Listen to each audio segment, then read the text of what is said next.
finally got round to upgrading my disc and digital PS5 consoles. Now, originally this PS5 right now, I have the Samsung SSD 980 Pro NVMe, and I'm going to put this one in my digital system, and I'm going to upgrade this with this 2TB blistering fast SSD 990 Pro NVMe. So it's going to be a massive upgrade there. It would have been even better if I could have put a 4TB in there, but maybe in the distant future. Now what I did before I took it out, I used this ROG Strix Arion from Asus, and what this is, it's an enclosure where you can insert your NVMe drive. So you insert it in it like this, and I put the 2TB in here, and I transferred all the data which was on my 980 Pro with this enclosure, which allows you to access the drive externally through USB, which is very handy. So I transferred all the data to my NVMe drive with this enclosure, and you have to format it before you begin. So this is very handy to have, so you don't lose anything, and you can just, you know, transfer everything seamlessly. And also this Asus ROG Strix Arion is good to have as extended storage. So in future, if I get I might get a 1TB NVMe and just put it in there and have it as additional storage onto my PS5. So just increase the storage that way. So without further ado, let's begin the operation. So to get access to your NVMe drive, it's always the side without the PlayStation symbol. And you just lift up. So there you have it. Now we have access to our NVMe drive. So now just open up the bay and remove our SSD. The screw inside is a slightly smaller one, so you might want to find the right screwdriver.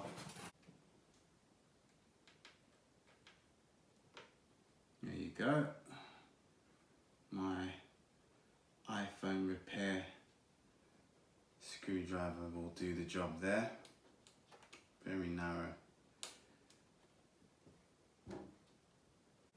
Now I want to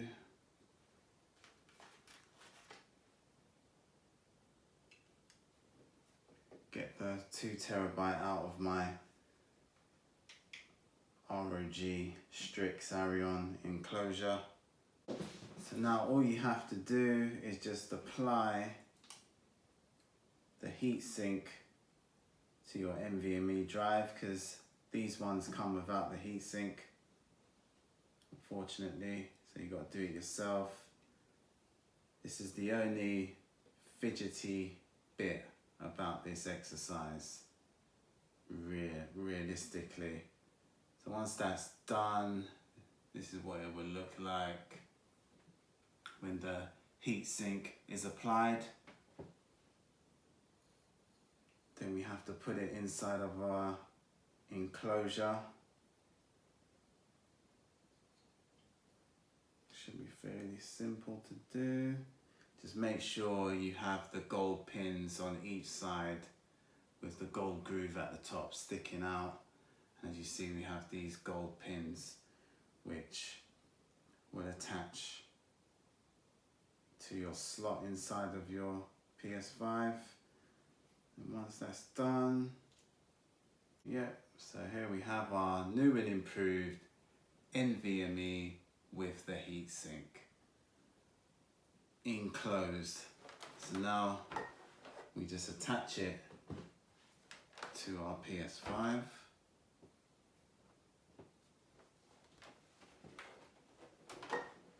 Just see what I'm doing here. So now once it's inside, all we do is just screw it back in and put our faceplate back on.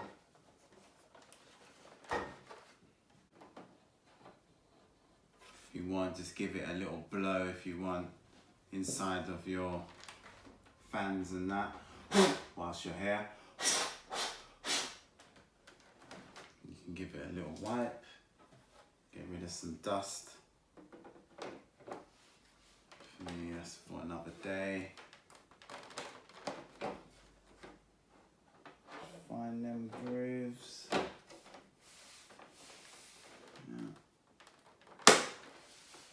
And once you hear that click, you are done. Okay, so now it's time for my PS5 digital to get an upgrade. Not only for the storage, but also I'm going to change the faceplate. Make it black, keep it uniform. So, firstly, I'm going to remove the plate, like so. Once again, comes off pretty easily. Yeah, I might as well put my black plates on now, whilst I'm in the middle of upgrading the storage. And also, I'm going to upgrade it with this OG PS2 PlayStation symbol.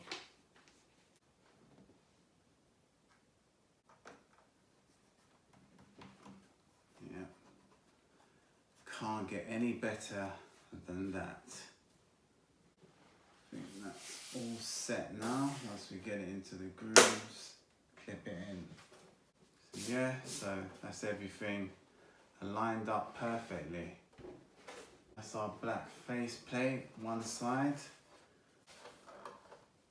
There you go.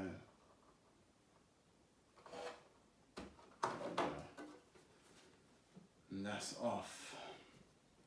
And I've also learned now, guys, I made a mistake. You can't really use this enclosure to transfer the NVMe drive data onto your external drive through USB, because you will still, once you take it out of here and put it into your PS5, you will still have to format it, unfortunately. So that don't make no sense. Where it doesn't, it just baffles me why they made it like that. But, you know, that's how they play the game. Okay, so now we have to insert our NVMe drive, which we took out of our disk PS5. Clip it in. Remove this screw.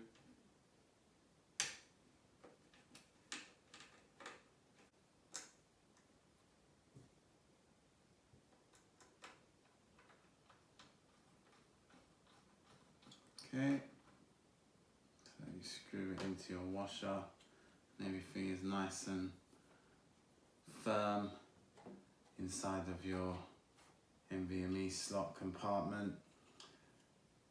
And yeah, we're pretty much good to go, everything's attached. Now we can just put our cover back on.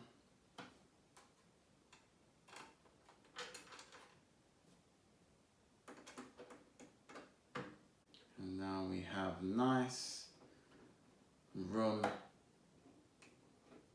to play with when it comes to data and content.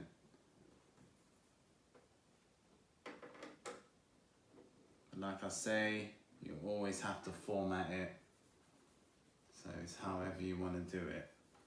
But This does have its bonuses because I can go and buy another NVMe drive and attach it to either one of my consoles, and I just have some extended storage. So if I put a terabyte in here connected to my PS5, I will have 2, 3, nearly 4 terabytes worth of storage data space. So it does have its pluses and minuses at the same time. Okay, so let me just put the other side of my cover on. And now I have my black digital PS5 in all of its glory. There you go, I've upgraded my storage, and I've also upgraded the look of my PS5 digital with this matte finish black faceplate. I do love this PlayStation 2 logo. It was the best one so far. The multicolored look just gives it that little bit of retro feel to the system. So, unlike Sony with their new PS5 Slims, I'm going to do a side-by-side comparison. The black PS5 is the digital version, and the white PS5 on my left is the disc version. So this is how the retro PlayStation symbol looks in black, and this is how it would look in white. Which one do you prefer? I definitely like this original look to their new revision, which they have brought out recently with that strip going across the middle. I'm not really a fan of that. I much prefer the original look. Okay guys, if you like the video, give me a thumbs up. Even better, subscribe. Till next time, see ya.